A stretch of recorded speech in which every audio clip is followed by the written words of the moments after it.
Hey guys, Top5 here with episode number 11 of our Monaco career mode on FIFA 21 Next Gen console. We are kicking this episode off with a game against RC Lens, one of the lower down teams in the division, a team we should be easily getting some points against, and hopefully, Olivier Giroud can continue his fine form up top. You can see we've switched formations for this game.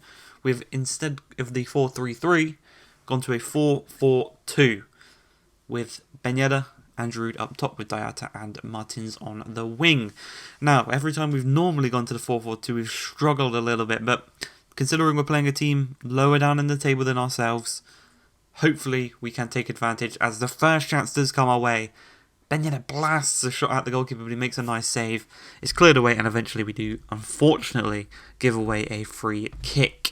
As a chance comes to them, he just barges our man off the ball there, charges through onto goal, and he tucks it into the back of the net. He single-handedly created that goal himself, I would say there, barging the man to the floor, creating the space for himself, running into it, and finishing. Really, really nice from Sotoka. Not sure if there's a pronunciation on that name, but he does make it 1-0 to Lens, away from home for them, so we could be losing a game at home for a very one of the first times this season. You know, we very rarely lose on our home soil. A nice chance there from Fofana though. Goes for a nice little audacious volley as Martin shows the flicks, the tricks, the skills that he has. And he looks to whip this one across again. Olivier Giroud is in there. He's struggled here today. He really hasn't able to got his head on any of the crosses that we whip in. And he's just been beaten by the first man a majority of the times so far. As Martins again, going to look to showcase the skills here against Medina. He's going to cut inside across to Marlon, who comes on to replace Giroud. It played across to Diatta. And we do make it 1-1 with 14 minutes to go. The Diatta, the man that come on, replaced Giroud after a poor game, proving he has still got it here today. And I was questioning maybe selling him after just a season here at Monaco in the previous episode. He's saying he's still got life. He's saying he still wants to stay here. And hopefully he can prove it in the kind of coming months left in this season. Obviously we are in January right now, so there is still chances to sign and sell some players. And as we do approach deadline day, we count down the hours. Nothing really happens until the 6th hour remaining. The release clause has been paid for one of our most important players. And he's saying, I'm sorry I have to do this, but he doesn't really want to stay here anymore. So the deal is going through. So I thought, we'll just put a plaster over this wound for now. We won't try and have surgery and heal it.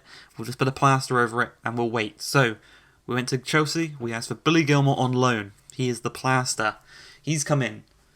And that does mean that as the clock ticks down once again, we do say goodbye to Tuchemi, to Spurs. And I literally, this last episode, I got a list of how to pronounce players' name. His name was on it. And now that's gone. He's gone to Spurs. He's gone to Jose's men. Have fun playing that boring football whilst we are fighting to win the league. And then the worst news happens. Golovin has his release clause met as well. So we could be losing 2 of our 3 midfielders in one day, in just a couple of hours. So what that meant was I'm going to take the Tuchemi money and I'm going to go and get a replacement for Golovin. I was going to buy the Golovin replacement here and I was going to play 4-4-2 for the rest of the season. And we go for Marcel Sabitzer from RB Leipzig, the Austrian centre midfielder. And we got the deal done with Leipzig, and then it came down to contract negotiations. He's an 84 rated 26-year-old, so he'll come in, he'll be one of our highest rated players.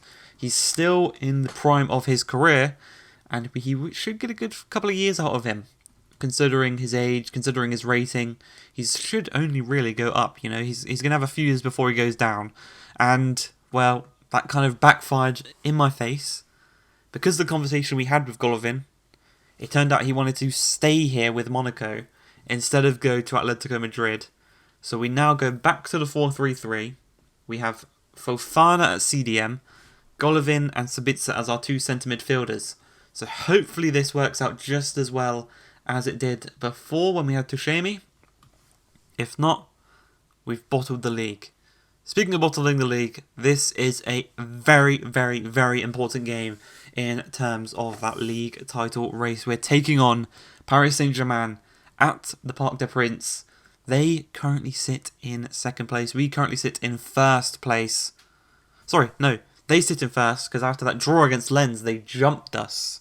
So they are 2 points ahead of us as it stands. A win here today will go 1 point ahead of them, and we will lead the title race without having to play PSG again this season. And with Gelson Martins charging down the pitch like this, that can only mean one thing as he whips it across. And on his debut, Marcel Sabitzer at that back post tucks the ball away. He slots it into that bottom corner past Keylor Navas. Very fortunately, some may say. But for me, that was skill. It was technique. And it was just wanting to win. As I have a chance here, you can see we're on the 80th minute of this game. Again, it was one of those classic big games, you know. A boring game. 2 chances in the whole game, I'd say. Mbappe with one. Sabitzer with the other. And in the 81st minute, the chances of us winning the game are shot down by Mbappe. He runs over to the camera. He does his crybaby celebration against his former team. You know, the disrespect there by Kylian Mbappe. Unlevelled shithousery. As the game ends 1-1, we are still 2 points behind Paris Saint-Germain.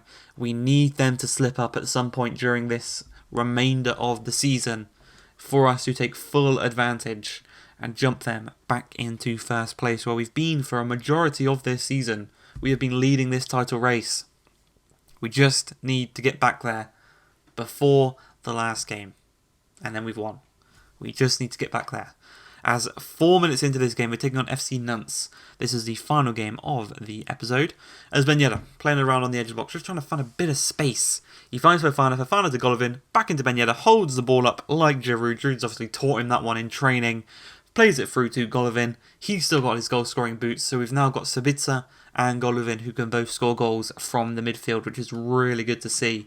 Should we need goals where Ben Yedder's not scoring, where Diata's not scoring, Martins, Giroud, Marlin, when they're not getting that goal we need, we can rely on Sabitzer and on Golovin to find us that something and actually tuck the ball in the back of the net for us. There's a chance here for Sabitzer to get his second goal since joining. It is unfortunately saved by Lafont, the goalkeeper for Nantes. A keeper I think I'm going to look at next season.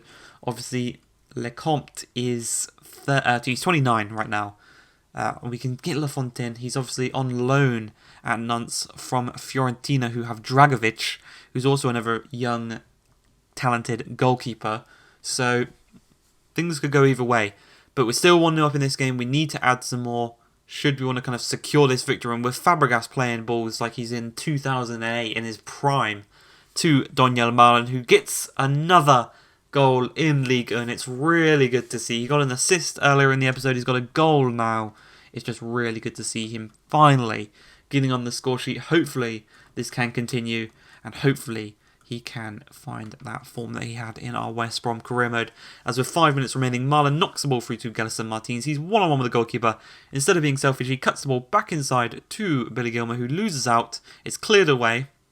It's going to be kept in, though, by Henrique, who gives away through Edmund. Thankfully, Fofana can do just a good a job at CDM as Tushemi, as Ben Yedder knocks the ball past one man, skips past him with ease, into the box, tucks it across goal, and he makes it 3-0, securing the victory, bringing home all 3 points for ourselves.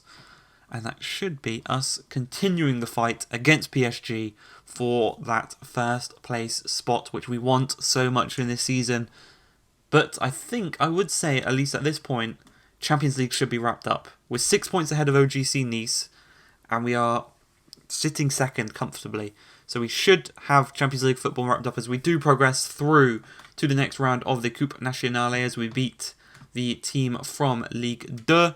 I hope you guys have enjoyed this episode. If you have, please like, subscribe, and peace.